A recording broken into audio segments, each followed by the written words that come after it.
మన ప్రభువును రక్షకుడైన యేసుక్రీస్తు అతి శ్రేష్టమైన నామంలో మీకు వందనాలు.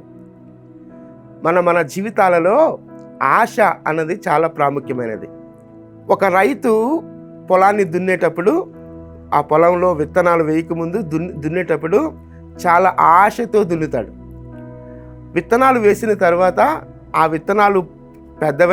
విత్తనాలు మొలచి పెద్దవై పంటనిచ్చి ఆ పంటను సమకూర్చుకొని కళ్ళములో దాన్ని వేసి నూర్చేటప్పుడు ఈ సంవత్సరం నాకు ఈ పంట ద్వారా ఇంత మిగులు లేకపోతే ఇంత ఆదాయం రాబోతుంది అనేటువంటి ఆశతో నిరీక్షణ కలిగి ఆ పంట వైపు చూస్తూ ఉంటాడు. అలాంటి సందర్భం ఒక మాటను నేను మీ ముందుకు తీసుకొని రావాలనుకుంటున్నాను. కొరింథీయులకు రాసిన మొదటి పత్రిక 9వ అధ్యాయం 10వ వచనంలో కొంత భాగం. ఇక్కడ సందర్భం ఏదైనప్పటికీ ఈ మాటను మనం గమనిద్దాం. దున్నువాడు ఆశతో దున్నవలెను, కళ్ళము త్రొక్కించువాడు పంటలో పాలు పొందునను ఆశతో త్రొక్కింపవలెను. నిజమే, ఒక రైతు ఆశ కలిగి దున్నిన తర్వాత విత్తనం వేసి ఆ విత్తనం పెద్దదై పంట పండిన తర్వాత దాన్ని కళ్ళంలోనికి సమకూర్చుకున్న తర్వాత ఆ పంటను చూస్తూ చాలా ఆశపడుతూ ఉంటాడు.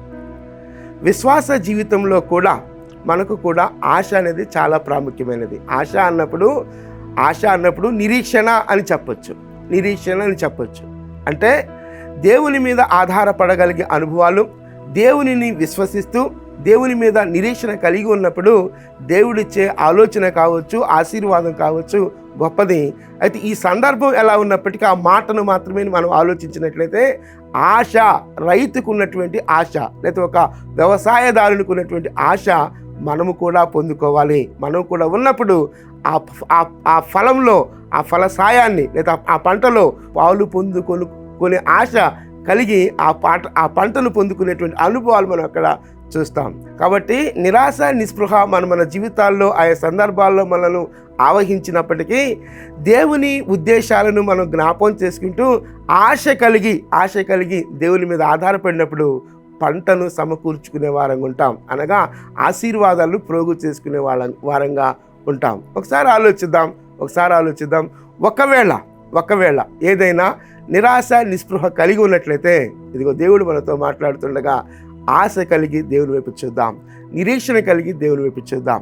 అట్టి నిరీక్షణ మనకు దేవుడు అనుగ్రహించునుగాక. ప్రార్థన చేస్తాను. కృప కలిగిన దేవా, మహోన్నతుడా, నిరీక్షణ ప్రతి పరిస్థితులలో మాకు పుట్టించమని వేడుకుంటున్నాం ప్రభా. ఇదిగో ఇక్కడ ఒక రైతు వలె నా దేవా మేము కూడా ఆశ కలిగి మీ వైపు చూడగలిగే అనుభవాలు మాకు అనుగ్రహించమని మీ కృపకు మమ్మలను మేముగా సమర్పించుకుంటూ యేసుక్రీస్తు నామంలో ప్రార్థించి వేడుకొనుచున్నాం తండ్రి. ఆమెన్. ప్రభు సన్నిధి నిత్యము మనకు తోడుగా ఉండునుగాక. ఆమెన్.